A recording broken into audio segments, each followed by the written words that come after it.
It was 2 a.m. I was awakened out of my sleep with the phone ringing constantly. And I could, if you're in a deep sleep, you can sort of hear something like, is that my phone? And I reached over to the nightstand to grab the phone, and it was 12 missed calls. And there were text messages. So I started to look at the text message like, Fresh has been in an accident. What kind of accident? And the phone rang again as I was reading the text message. And it was one of the roommates saying that he'd been hit by a car and he was going to the hospital and it was not good. It's almost like an out-of-body experience, you know, to see someone there that you love so much and there's nothing you can do to help. I often say my first time ever experiencing heartbreak was when this accident happened with my son. Hi family, welcome to our podcast, Life After Trauma. It has been an experience, it's been a journey, but finally we're here. We're talking about traumatic brain injuries, we're talking about strokes, we're discussing all of life after trauma. Today we have my inspiration, Fresh the DJ, Vince Colston. Welcome to the show, Vince. I appreciate you for bringing me on. Well, you brought me on. It's because of you that we're here. If you guys don't know, the reason, the story behind Life After Trauma is my son was hit by a car September 16th of 2020 and suffered a TBI, which is traumatic brain injury.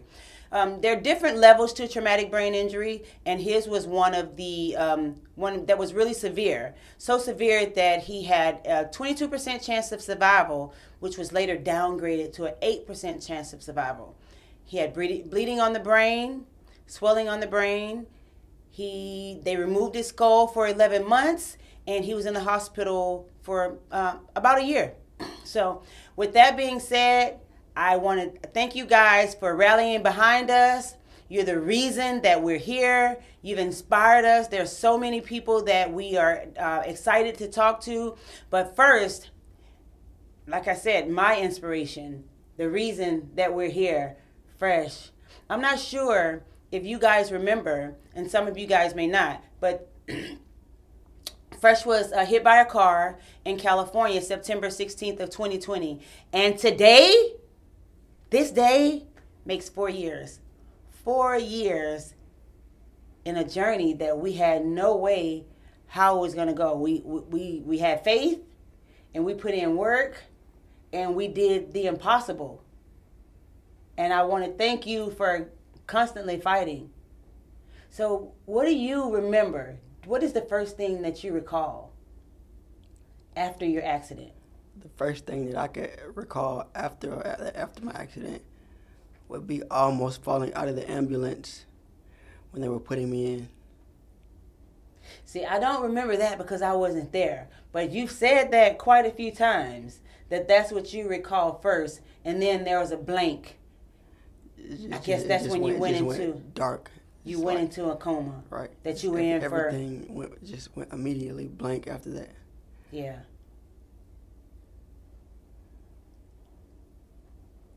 So you went into a coma that you were in for a few months, 6 chest tubes, heart tachycardia is increased heart rate. So our resting heart rate is about 50 or 60. His heart rate resting was 200, which was extremely dangerous. So with that came liver. His kidneys failed. He was on 24-hour dialysis. It was worse. It was one of the worst situations that doctors at that facility said that they'd ever seen. They never had one patient there to have 6 chest tubes because his lungs collapsed so very much, so many times. All right, Fresh, after the accident, there's pictures and there's videos. What is the most shocking thing that you saw after you came around? The most shocking thing I saw on my phone, because you were recording it daily on my phone, so when I got out of the hospital, I could see and and notice everything that I went through, the first thing would be which completely blew my mind.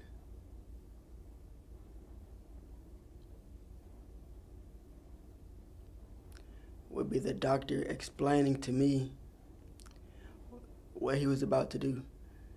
Explaining to us. Explaining to but I was also, he was explaining to me as if I could, understand and comprehend him in that state of mind, or at that time of my injury. Okay. Explaining that they were about to shave your head, remove your skull, Right. and things like that. Right. And then after you once you came out of a coma and you were home and we went back to look at those videos, you saw and heard the doctor telling exactly what they were going to do. And you also heard them say that they couldn't tell us if you were going to make it out of that. Make it or not, right. Yeah, there was a very slim chance that you survived. We're not sure. I didn't mean to cut you off, but we're not. If we do this, there is a chance that he may not make it. True. And I just saw you start tearing up in the video. That was hard for you to see? Yes, but you just said, okay, come on, let's do it. Let's do it. Like he either gonna sit here and either die, or we're gonna get this on the road. Let's do something about it quickly to get him back to him. Yeah, it was extremely important for me to have you remember. I wanted to put those pictures in front of you because at that time we didn't realize that he lost all of his memory. We didn't realize that everything was gone. We didn't realize that you didn't know who I was. You were nonverbal. We know that you stared at me, but we had no idea that you lost all of your memory. So I wanted to, in your recovery, I wanted to make sure that you regained everything that you lost. Do you recall? Normality. I'm sorry? Some sort of normalcy. Absolutely. What do you remember about your life before the accident? Tell them who Fresh the DJ was. Tell them who YBN Fresh was prior to September 16th, 2020. When you hear the word fresh, what do you think of? Fresh. Exactly. Like it's self-explanatory. When you want your food to come from behind the counter. I want them to cook it right now. And you want it to be fresh. Exactly. So when anyone heard the word fresh, we know fresh is going to come around us. He's going to be well-mannered. He's going to be fresh. Like he just came out of that oven. Like fresh. He won't have the same mindset as anyone else. He's always stepping outside of the box. They knew that about you. What do you remember about yourself? What type of person do you remember being prior to the accident? What do you remember about you being out with friends? Out with friends, the only thing that I could remember was, as I said before, fresh. Everyone always knew he was going to do something different. And I've always been a philanthropist and a helper before this accident, and me helping others now get through this injury. Anyone knows Fresh is going to come around. He's going to help everyone with his last $. If he's to a penny, he's going to help us. And that was, you recall, but that's exactly who you were prior to this accident. Always a helper. As a little boy, he was going to be the one. If he saw someone going into the grocery store, you're going to run and open the door for everyone and stand there and hold it till the entire group goes in. And that's definitely been you. And you're saying when you were out and about with your friends, they knew that about you also. They knew that you were going to come and you were going to come hard. Right. Like if Fresh is about to do something, bro, just let him go. Don't even say nothing. You got it. He going to do it anyways. With or without our help. That refrigerator, 200 pounds. Watch this. He gonna bring it in alone. Cause when you're not around, who gonna do it? Yeah. Fresh. I think you use that, or I know for a fact you use that same mentality with your recovery, because when you were nonverbal. So I'm gonna go back and say, at the beginning of the accident, with the 8% chance of survival, there was 8% chance of survival with TBI, which is traumatic brain injury, He was nonverbal. He had vision impairment. He had hearing impairment. Hemiplegia, which is one side of the body being paralyzed. And it seemed like the odds were stacked up against you. But slowly, together, we unstacked the odds. And we raised the bar. So if it was this high and these were the odds against you, we sort of, tackled those and we raised the bar. Do you agree? I agree. Regardless of how high those stacks got, I either climbed to the top of it or I knocked it over. Absolutely. Absolutely. Because what I'm not going to do is sit there on that one step. Right. Like, it's more blocks and it's more steps. Either I'm going to get to the top or I'm going to get to the top. Either you're going to get to the top or you're going to get to the top. Talking about some, just go the other way. Yeah. Yeah, I'll find a way. Just know I'm going to get there. Absolutely. It's a yellow light, it's a red light. Stop for what? Yeah, that's good. I agree. So, a lot of our family doesn't know our relationship. People have asked our relationship prior to the accident. And I'm going to answer the question, and I'm going to also ask you. So I feel like prior to the accident, we were really close. Yes, of course. I feel like we kept no secrets. I feel like we had anything that you needed, you came to me for it, and I've always given you 100% of myself. Do you think anything has changed with that? No. Do you think we're distant, or you think we're closer? Even closer. One, because I'm past 21, and some things we do that I'm pretty sure you would allow me to do then, because I was already in that atmosphere. For example, nothing crazy, but clubbing. Oh yeah. I already saw the strip club before the accident. Yeah. I saw all those things. Yeah. You were really young. And he's saying the strip club because When I say a strip club, at such a young age, he was DJing. So Fresh has been a DJ since he was 10 years old.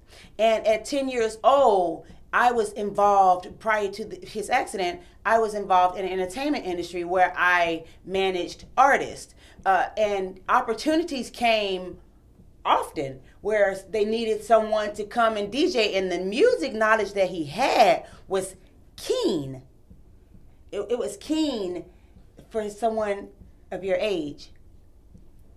And the fact that you took to it and you got DJing under your belt, you practiced, and you became a connoisseur. You became amazing at what you did.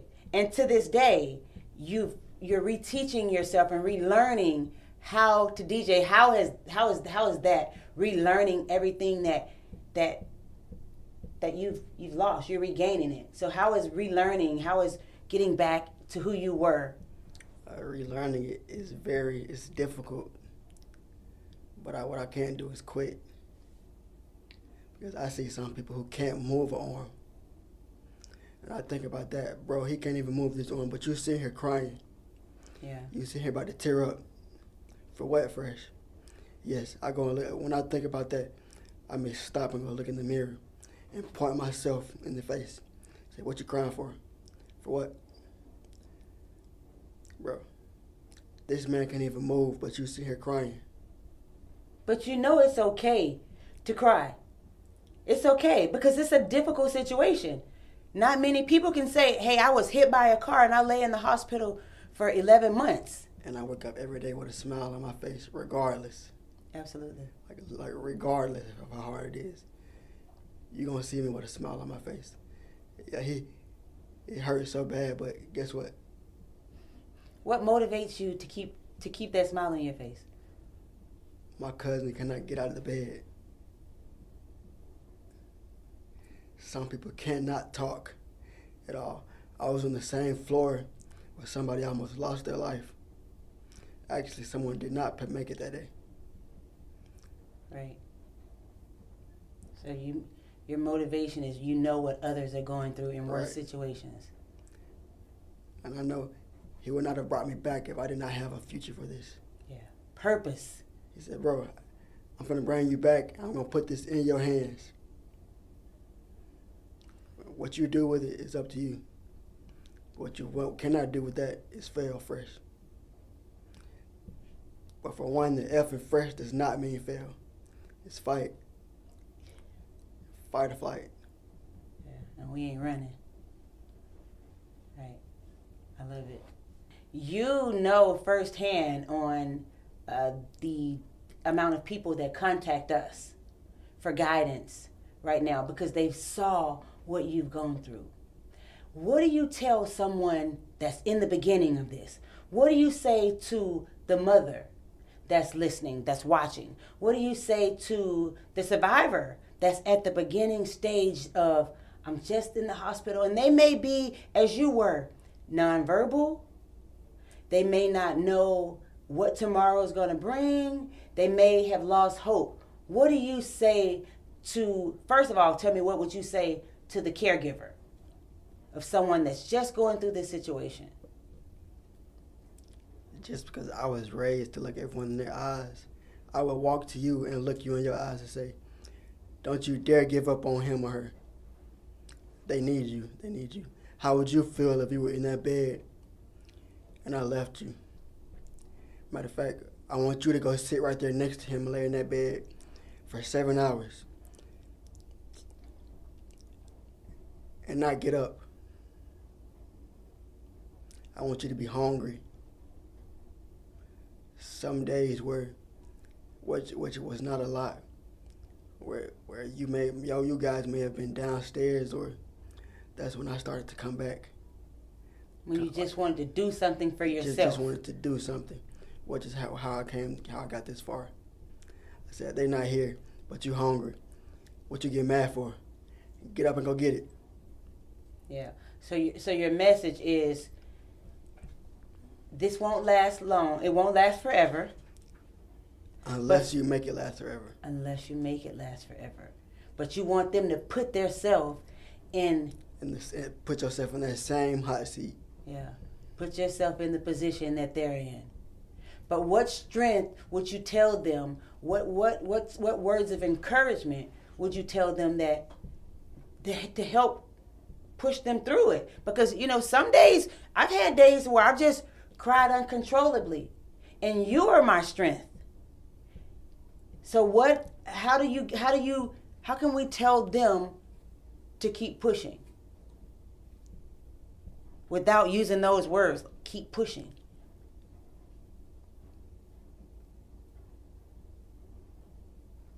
This is just the beginning. We cannot stop. That's the first thing I would say. It's just the beginning. And you have a long road. Mm-hmm.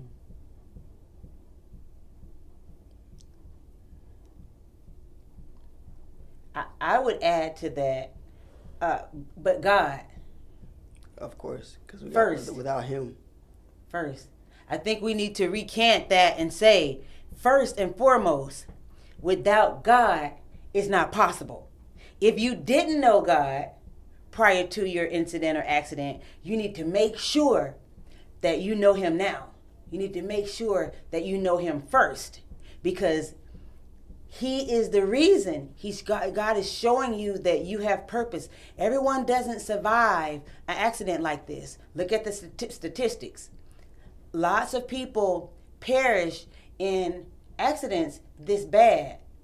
But first, you have to make sure, even on the days that we didn't think, we knew that we had to put God first, because he's the source. He's the word. He is his life. He is. So Fresh, we know that I know and you know firsthand that this isn't easy, that there have been very difficult and dark times. And situations like this will definitely put the both of us in very dark places. I can recall times that you've had some dark moments. And there may be some times that have been darker than I know. And I know that your strength has pushed you through them. So can you tell me about some of those times that you're in a dark place, and what happens, what goes through your mind when you're in a dark place? When I get in that dark place, yes, I've had suicidal thoughts. I've had thoughts of trying to just get away, which was actually very recently. And when I get in those times, I choose to meditate, which before the accident I was not very deep on. It's something that I would think we don't do that. My people don't do that. However, my mind has grown to there's no such thing as my people. What would you say to someone else that's at the early stages of their recovery and they're having suicidal thoughts? Who do you tell them that they should talk to, and how should they approach it? First and foremost, there's only one person to talk to, which is God. The higher power is the only way we'll get through this. So maybe you can't get on your knees right now. You may have to just lay in that bed and talk to him the same way I do. But for me, I'm just now learning how to get on my knees, or on one knee, to learn how to pray to God. One of my legs would actually start to hurt. So what I do now is, when I think about giving up, I pray. It doesn't matter if it's for 30 seconds, a minute, 5 minutes, just talk to that man. Cause he could have pulled that line as soon as I got hit. He could have said, "I want you." He could have said, "Fly a little bit higher." He could have said, I want your head to hit that ground, and game be over, because you did this to someone before the accident.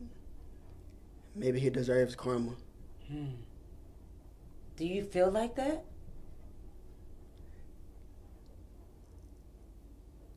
Sometimes, yes. Wow. You feel like this could be some karma? Some stuff is karma, yes. I think, man, what did I do? Well, you've asked me that question. Did I hurt her this bad? Did I hurt them this bad? To where I deserve this? When you say that you hurt someone, you mean, like in their feelings, but not physically? Or do you mean physically? No. Okay. Emotionally. Emotionally, okay. Because that's what I'm going through. Mm-hmm. Oh, I got you. Mm-hmm. Like, so it could be karma. Like, now I want you to feel what you put someone else through first. That's deep. I don't think that. I don't think that. I think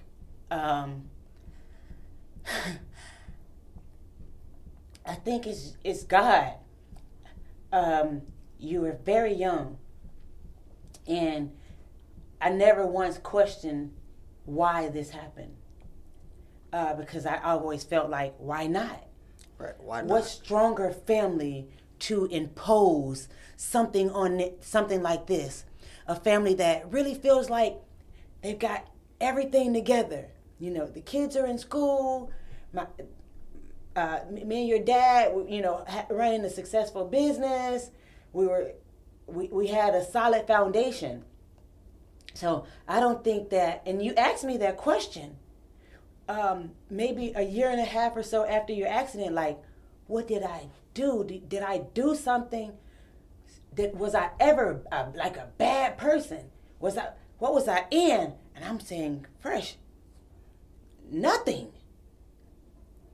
You were a great kid. You weren't involved in nothing that we knew of. I don't ever want you to have that idea in your head that this is karma. This is God. And this is God's way of saying, it won't be easy, but it'll be worth it. God knows that we're a strong family. And God, he gave this, he dropped this right on us, knowing that we're going to show people knock me down 9 times, I'm getting up 10. And I'm fighting. And this is what fight looks like. This is what love looks like. You can't make it this far without fight. You can't make it this far without love. You can't make it this far without support and prayer. God first. And that's why you're here and we're here. Because we put God first, involving him in everything that we did and we do. You have a strong support system, even if it's small, but it's strong enough to get you where you are. And I don't think karma has anything to do with it. I think it's life and it's God, and no one is exempt. No one. This could happen to anyone. It's at any time. At any time. It's called an accident. So I don't think it's karma. I don't think you did anything. This is why your progression is the way that it is. God is using you. And as long as you allow God to use you and ask him to continue to use you, he will use you as the vessel. And that's the reason for this podcast. That's the reason for us being here. That's the reason for us sharing our life after trauma. Has it been hard? Absolutely. But has it been worth it? Yes, it has. That was pretty hard to hear, but it's something that you deal with and something that you think. And as caretakers, we really have to, step back and allow you to feel what you feel. Those are valid feelings. I don't want to change it. I don't want you to tell you not to feel that way. I want to help you through that feeling, and I want you to help me understand, and for me to help other caregivers, for us to help other people, because someone is hit, someone is in an accident every 5 minutes here in the United States. In the world, every 3 minutes. So someone is affected by this often. And again, as caretakers, I always try to put myself in your situation. I always try to put myself in your position and move fast for you and give you anything that you want, anything that you need, because I feel like you deserve it all. You fought an amazing fight, and it's not over. You've come so far, but we have so far to go. I think this is something that we will, this is life after trauma. This is actually our life after this situation. And even though our lives are together, there's still a separate life. You still have a life that you want to live and that you are living, you're going to live outside of doing something with your mother and with your parents all the time. So let him talk about it. Like, what does that life look like for you, Fresh? Ask him. Okay, so what does that life look like for you? The life outside of everything with me, you, your dad, family together. What is fresh outside of family look like? What's your goals?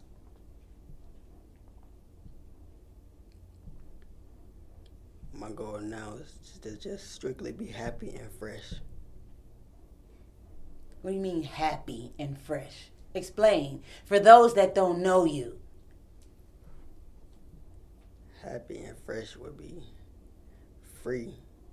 Just do anything on my time, whenever I want to. And you don't feel like that happens right now because... No. You don't feel like that happens because of what? Why don't you feel like you can do everything on your time right now? Because I'm not able to do certain things such as drive immediately. I want to say, I want this right now. I want to go get this right now. I don't want to say, can you go get this? No, I don't feel like I'm on the toilet. I'm doing this, I'm doing this, I'm doing this.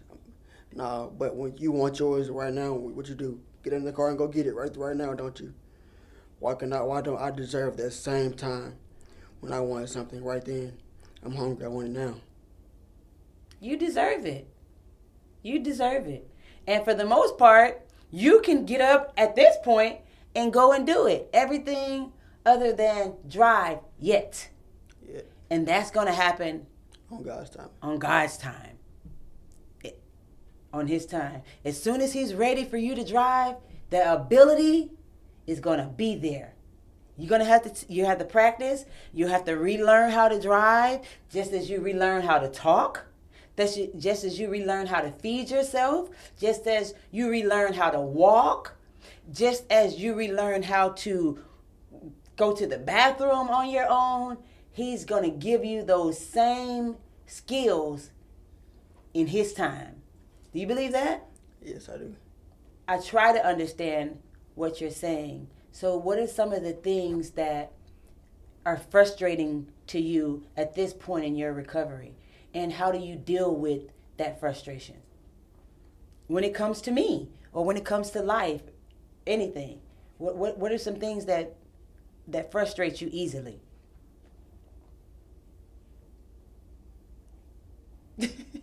I'm sorry, I didn't mean to laugh. Things that frustrate me easily are when others, anyone thinks that I'm not able to do it. When I say it, whether it may be, you need me to open that water bottle for you. It works. Just because this one doesn't work, this one works. I gotta have common sense to hold the bottle still and not spill it everywhere. I'm past 5. So that is frustrating to you when someone tries to assist you in things that you can do for yourself. Like you see me trying to open it, and you see that I've opened it already. Hey, don't spill that. What? Don't spill what? No, I'm just gonna pour it over. That's what I'm gonna do. What you mean? Don't spill that. Yeah, I'm gonna just pour it on the ground. And you clean it up. Don't spill that. What? That's and those are some things that I've seen in the hospital that other caregivers have told their people that they're taking care of. And I'm thinking, I'm happy that I don't have to deal with that. Why would you ask that man that? Why would you tell him that? Why would you tell him to hurry up and get to the car? You have to push him in the wheelchair. That's just something that I've seen in the hospital. In both rehab centers. You're telling your person to hurry up and get to the car in a wheelchair. I just think, wow, this man has to deal with that, and I have to keep my composure and not say anything to that caregiver. Yeah, it's rough. Yeah. So I understand it's difficult for you in this point in your recovery to see other people not this far, and you feel like they're going through something and you have no control over it. How do you keep the composure? Or what if you can talk to that caregiver or a caregiver right now that's caring for someone, their loved one, and they're the one that's saying, hurry up, or don't waste that because I'm going to have to clean it up. What do you say to that caregiver? What do you say to them? Well, what I would say to that caregiver first and foremost would be, how would you feel if that were you? And it takes 10 seconds to clean that up. You're about to allow 10 seconds to ruin your day and the person you're taking care of. To clean up some orange soda that dropped on your white carpet. It doesn't take that long to clean that up. You're about to allow 10 seconds to ruin both of y'all's day. It's not that deep. I handle my frustration, and it is frustrating. It often, not just for him, for the both of us. But what we do is we both tend to, we conversate so much about the trauma, and I try to make sure that he understands that, no, I'm not in that position, but the day that you were hit, I was hit. The day that it changed your life, it changed my life. And you are not going through this alone. You have not been through this alone, and you will never be alone. But it is frustrating, and we just try to say, hey, sometimes I'll say, hey, we both having a bad day. You know, today is rough for me, and sometimes he's my strength. I can just pick up the phone and call and say, hey, I'm having a rough day. You know, he's like, what's going on? You want to talk about it? And he turns to be my strength. And it may be something that has nothing to do with him, but he will say, what would you tell me? Suck it up. You know, all things are possible. Don't dwell on it. This too shall pass. You know, show your strength. You're strong. You'll get through this. You know, go meditate. Something you'll tell me. Just meditate a little bit, and you got to talk to God. So, yes, it's frustrating, but we know that we can be in that dark space. We just can't stay there long. And I use him for my strength, and I think we sort of feed off of each other. Because sometimes I can just pick up the phone and call or send a text message, some type of inspiration. We do it all the time, text inspirational quotes, and he may call and say, wow, I needed that. There's been so many times that family members will say, I'll talk to them and say, I got a message from Fresh yesterday that, my God, it came at the right time. Or I came to my desk and opened an email and it was from Fresh. And I was just like, he is always on time with it. It's like God, he's an on-time God.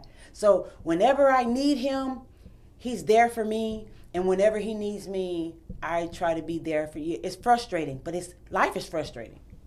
It's not the first time, and I say it won't be the last. So we just push through it and know, no 2 days are the same. We may be up here today, and then tomorrow we may be down here, but we know that we're not going to be here long. Like, we can't feed on that negativity. We just try to keep positive vibes. He's sent me a lot of motivational speakers, and we just, sort of go through that to keep all the negativity. Because once you feed into it and you invite negativity in just a little bit, just a little. Once you invite negativity in, it's there to stay. As long as you invite it in. But once you tell it, you got to go, you're not welcome here, we ain't going for it, it's not welcome. That's not fresh. It's not fresh. Absolutely right. Guys, family, this has been our very first episode of Life After Trauma, the podcast. I really appreciate you guys for tuning in with us. But this isn't enough. This one episode is just not enough. It's just the first episode. Episode 2, the next episode, the roles will be reversed. Fresh is going to put me on the hot seat. He'll ask the questions, and I'll be the answerer. But Fresh, before we go, is there anything else? Is there a message that you would like to give to caregivers? Is there anything else that you want to say to end this episode? First, I would say, once again, how would you feel if the roles were reversed? How would you feel if you were sitting in that room alone? How would you feel if I were calling you over and over and you didn't answer? Which has never happened to me. But it happens to other people. Exactly. Thank you for not giving up. Thank you for being strong. And I want to say to you, thank you for not giving up. Thank you for being strong. Because of you, I have the strength. I see and I saw the fight in you. You give 110% in everything that you do. So thank you. Okay, y'all, this is just the first episode. But on the next episode, it's about caregivers. And Mom is going to be in the hot seat. We'll see y'all then. Episode 1 over.